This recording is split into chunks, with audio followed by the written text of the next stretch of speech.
Also, das Teil ist schon irgendwie cool. Es hat auf jeden Fall was, nur irgendwas weiß nicht, irgendwas ist komisch. Es quietscht doch, hörst du das?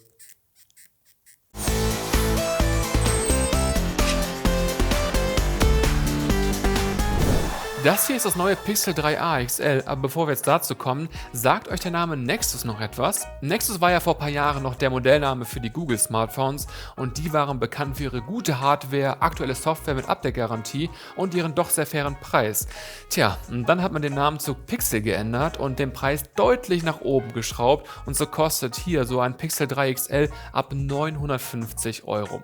Und deshalb finde ich es wirklich stark, dass jetzt Google endlich wieder günstigere Smartphones baut und das Pixel 3a kostet 399 Euro und das etwas größere Pixel 3a XL, das hier 479 Euro. Technisch sind die beiden nahezu identisch, sie unterscheiden sich nur in ihrer Display und entsprechend auch der Gehäusegröße, der Auflösung und der Akkukapazität. Der Rest ist eigentlich ziemlich gleich.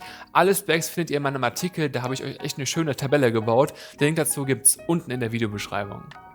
So, und jetzt gucken wir uns das Pixel 3 XL mal etwas genauer an. Optisch sehr ähnlich zum Flaggschiff Pixel 3 XL, klassisch und schlicht, man merkt aber sofort den Gewichtsunterschied, der unter anderem daraus resultiert, dass Google beim Pixel 3a XL auf Kunststoff statt Aluminium setzt. Und genau dadurch wirkt es leider nicht sehr hochwertig. Wenn ich das Handy mal etwas grober anpacke, dann hört man auch gleich so ein Knarzen, hört ihr das? Und es biegt sich auch leicht, naja, irgendwie nicht so geil. Smartphones mit Glas- oder Alugehäusen dann da doch deutlich stabiler.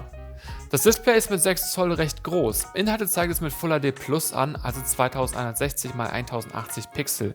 Der OLED ist damit auch ausreichend scharf. Weil rund um das Display etwas dickere Ränder sind, ist das Gehäuse breiter und länger als zum Beispiel beim Huawei P30 Pro und das ja einen deutlich größeren Bildschirm hat. Wenn wir schräg aufs Display schauen, dann lassen Farben und Kontraste deutlich nach, also der OLED ist nicht so hochwertig wie in den teuren Modellen.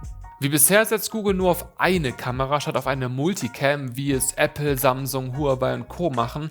Interessant ist, dass Google in seinen Preiswert des Pixel 3a bzw. 3a XL tatsächlich die gleiche Kamera wie im teuren Pixel 3 und Pixel 3 XL verbaut. Heißt, mit dem Bildsensor nehmt ihr Fotos mit maximal 12,2 Megapixel auf. Die Kamera besitzt außerdem optische und elektronische Bildstabilisierung sowie eine f1.8 Blende. Die Fotoqualität ist hoch, Farben, Kontrast und Schärfe passen. Nur im Detail, da kann die Schärfe auch mal nachlassen, gerade bei Schriften. Insgesamt können wir wirklich nicht meckern. In den Benchmarks kann das Pixel 3a XL zwar nicht mit seiner Leistung beeindrucken, im Antutu-Benchmark schafft es zum Beispiel nur knapp 160.000 Punkte, während ein Galaxy S10 mal locker 335 Punkte raushaut, aber im Alltag ist die Performance hier völlig in Ordnung, auch zocken könnt ihr mit dem 3a XL. Und dass das System flüssig läuft, liegt auch an Android 9, das nicht mehr ganz so ressourcenfressend ist wie früher. Mit Android 9 habt ihr auf dem 3a XL die aktuellste Android-Version mit all ihren Features wie die Gestennavigation oder auch Augmented Reality bei der Fußgängernavigation mit Google Maps. Großer Vorteil der Pixel-Geräte, Update-Garantie für mindestens 3 Jahre. Die Pixel 3a Modelle kommen nur mit 64 GB Speicher, der nicht erweiterbar ist. Ach, und 13 GB sind bereits durch die Software belegt. Immerhin spendiert euch Google unbegrenzten Fotospeicher in der Cloud. Mit dem Pixel 3a XL könnt ihr echt lange arbeiten, weil der 3700 mAh Akku einfach extrem ausdauernd ist. Im Test hält er so lange durch wie der des P30 Pro.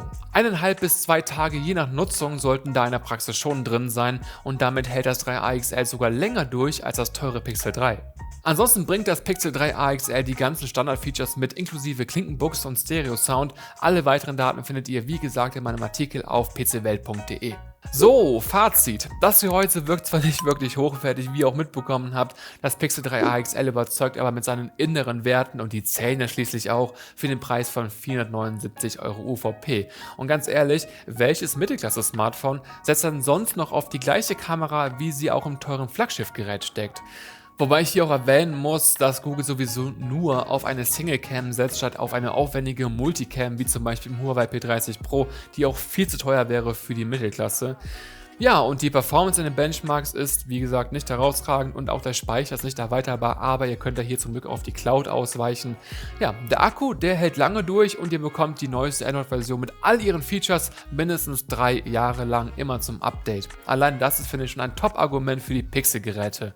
Ja, und wer weniger Geld ausgeben möchte, der wirft am besten einen Blick auf das kleinere Pixel 3a, das nahezu identisch ausgestattet ist. Und das Handy kostet 399 Euro UVP. Und wer pures Android auf einem noch günstigeren Smartphone sucht, der wird hier bei Motorola zum Beispiel fündig. Verratet mir mal unten in den Kommentaren, nicht da, sondern da, wie ihr denn das Pixel 3a XL findet. Macht's gut, bis zum nächsten Video.